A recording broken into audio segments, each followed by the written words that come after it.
Question number 9 है exercise 12.3 10th class maths का। In figure 12.27 A B and C D are two diameters of a circle. एक circle है, उसका एक diameter है ये ए बी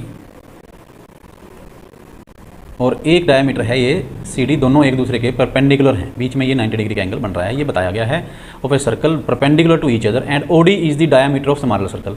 ये ओ पॉइंट है सेंटर और इसको डायमीटर मान के एक और सर्कल जो है वो ड्रॉ किया गया है। ओ ए 7 सेंटीमीटर है। ओ ए ये वाली जो रेडियस है ये 7 सेंटीमीटर है। Find the area of shaded reason. Shaded region क्या है? ये और ये, इतना एरिया और ये वाला एरिया। देखिए अगर ये 7 है तो 7 ओ डी भी 7 होगा, मतलब कि छोटे वाले सर्कल का जो डायमीटर है वो 7 होगा, उसकी रेडियस 7/2 हो गई। इसकी जो रेडियस है वो 7/2 हो गई। अब इसके बाद हमारे पास जो ये है, ये यहाँ पे इसका एरिया तो निकाला जा सकता है। 7/2 रेडियस लेके इस सर्कल का एरिया तो निकाला जा सकता है इसका। अब हमने ये दो सेगमेंट्स हैं, इसको हमने इसका एरिया हमें निकालना है। इसका निकालना है, एरिया निकालने के लिए हम अपना पिछली एक्सरसाइज 12.2 वाला फॉर्मूला भी लगा सकते हैं कि पूरे सेक्टर का एरिया माइनस ये ट्राइंगल का एरिया। दूसरा तरीका है हमारे पास पूरा सेमी सर्कल का एरिया। इसी पूरे सेमी सर्कल का एरिया अगर हम निकाल दें, उसमें से ये ए बी सी ट्राइंगल का अगर हम एरिया निकाल दें तो भी ये हो सकता है। ठीक है, तो मैं आपको बताता हूँ कैसे। देखिए पहले तो हम लिख लेते हैं क्या दिया गया है। सबसे पहले क्या है, radius of circle with centre O is equal to 7 centimetre. ये हमें दिया गया है। इसको कैपिटल आर ले लीजिए। रेडियस ऑफ स्मॉलर सर्कल वो आ जाएगी, स्मॉल आर ले लीजिए, वो आ जाएगी 7/2 सेंटीमीटर। तो ये हमने लिख लिया। उसके बाद हमें शेडेड पोर्शन का पता है कि एक तो हमारे पास तरीका है, ये सर्कल का एरिया तो निकल ही जाएगा, इसमें तो कोई प्रॉब्लम ही नहीं है। हमारे पास एक तो तरीका है कि ये क्वाड्रेंट का एरिया निकाल के उसमें से ये ट्राइंगल का एरिया हमने माइनस करना है, और बहुत ईजी है क्योंकि इसका बेस ये भी 7 है, ये भी 7 है। 1/2 into base into height formula लग जाएगा क्योंकि ये 90 डिग्री का एंगल है। ठीक है, तो पहला तरीका तो यही कर लेते हैं। Area of shaded region is equal to area of smaller circle plus area of quadrant. ये ओ बी, यहाँ पे कोई पॉइंट ले लीजिए, सपोज ई ले लेते हैं, यहाँ पे पॉइंट ले लेते हैं suppose F. Area of quadrant O B E C plus area of quadrant O C F A या O A F C minus area of triangle O B C minus area of triangle O A C. ये हमने लिख लिया और बहुत ही easy है, ये कोई प्रॉब्लम नहीं है इसमें। सबसे पहले area of circle smaller circle वो क्या है, pi are square equal to pi are square plus, फिर है हमारे पास क्वाड्रेंट का एरिया पाई आर स्क्वायर अब divided by 4, pi are square divided by 4। फिर से दूसरे क्वाड्रेंट का area pi are square divided by 4। फिर एक ट्राइंगल का area 1/2 into base into height minus 1/2 into base into height. ये हमने वो कर लिया, इनका फॉर्मूले लगा दिए।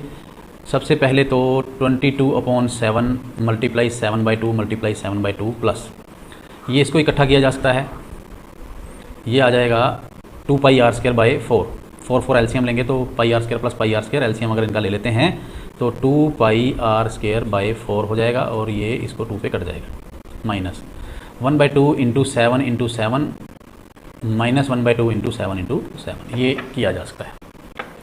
और वैसे भी हम एक काम और भी कर सकते हैं कि जैसे एक ही जैसे दो क्वाड्रेंट होते हैं तो हम ये अलग अलग करने की बजाय, हम यहाँ पे अलग अलग करने की बजाय पाई आर स्क्वायर प्लस ये जैसे एक क्वाड्रेंट का है pi are square divided by 4, इसको 2 से मल्टीप्लाई कर सकते हैं। माइनस ये एक ट्राइंगल का है 1/2 इंटू बेस इंटू हाइट, इसको भी 2 से मल्टीप्लाई कर सकते हैं क्योंकि सेम टाइप के हैं तो 2 से मल्टीप्लाई कर लीजिए, एक जैसे दो हैं तो तब भी हम यहीं पहुँचेंगे।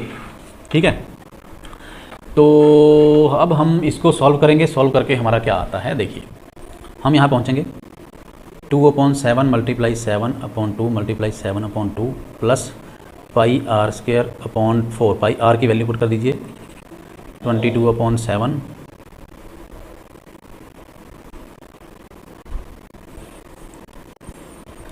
मल्टीप्लाई कैपिटल आर की जो वैल्यू है वो है कितनी 7,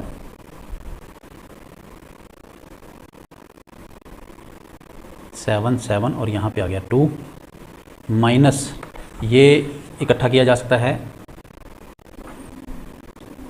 2 से 2 कट हो गया, b इंटू एच 7 इंटू 7 ये आ गया 49, टोटल 49 आएगा इन दोनों का, क्योंकि -49/2 -49/2 टोटल 49 आ जाएगा। अब ये 7 से 7 कट हो गया, 2 11 जा, और यहाँ 7 से 7 कट गया, यहाँ 2 11 जा, ये आ गया 77/2 प्लस 77 माइनस 49, और इसको सोल्व करके आता है 133/2 एलसीएम लेके सेंटीमीटर स्क्वायर, और इसको 66.5 सेंटीमीटर स्क्वायर भी लिखा जा सकता है। अगर ऑप्शंस के अंदर पाई में आंसर हो तो पाई में लिखना है, फिर पाई को पाई ही रहने दीजिए, और अगर अदरवाइज़ है तो आप अदरवाइज़ इसको सॉल्व कर सकते हैं। तो अब इसको मैं थोड़ा सा एक्सप्लेन दोबारा कर देता हूँ। हमारे पास क्या है, एक तो ये सर्कल का एरिया तो हम इजीली निकाल सकते हैं, पाई आर स्क्वायर फार्मूला है, और इसकी रेडियस हमें पता है 7/2 है।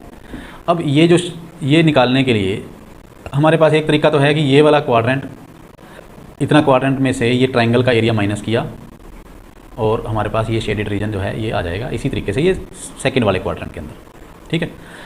अब एक और मैं तरीका यहाँ से आपको बता देता हूँ इसी को ही सॉल्व करने का। अगर मैं इसको ऐसे करूँ, पूरे सेमी सर्कल में से ABC सेमी सर्कल, अगर मैं ABC सेमी सर्कल का एरिया निकालूँ तो वो पाई आर स्क्वायर बाई 2 हो जाएगा, माइनस ट्रायंगल ABC का एरिया। ABC का एरिया भी 1/2 इंटू बेस इंटू हाइट हो सकता है, और ये क्योंकि ये 90 डिग्री का एंगल है, ये देखो, ठीक है। और इसमें हमें एक और भी बात है कि हमें ये AB पता है, AB टोटल 14 है, AB 14 है और OC 7 है, तो बेस अगर AB ले लें और हाइट OC ले लें तब भी इसका फॉर्मूला हो सकता है 1/2 इंटू बेस इंटू हाइट। तो अब यहाँ से आप इधर वाला जो है वो तो इस सर्कल का एरिया है ही है, वो तो हमने अभी निकाला था, कितना था हमारे पास 77/2। तो जो छोटे वाले सर्कल का एरिया वो तो उसी तरीके से 77/2 है, और बड़े वाले सर्कल दूसरा इनका एरिया निकालने के लिए पूरे सेमी सर्कल में से इस ABC ट्रायंगल का एरिया भी माइनस किया जा सकता है 77/2, और यहाँ से आ जाएगा आपके पास पाई मतलब कि 22/7 मल्टीप्लाई 7/2 और -1/2। अब बेस है ये वाला AB, ये AB है बेस, और ये हाइट है, ये 7 है और ये 14 है, 1/2 इंटू बेस इंटू हाइट, तो 2 से ये 7 कट गया, यहाँ से 49 आया, यहाँ से आया आपका 77, और ये 77/2, फिर से वहीं पहुँच गए हम जहाँ पे थे, ठीक है। तो किसी भी तरीके से करिए, क्वेश्चन का आंसर किया जा सकता है, कोई प्रॉब्लम नहीं है। That's all for question number 9।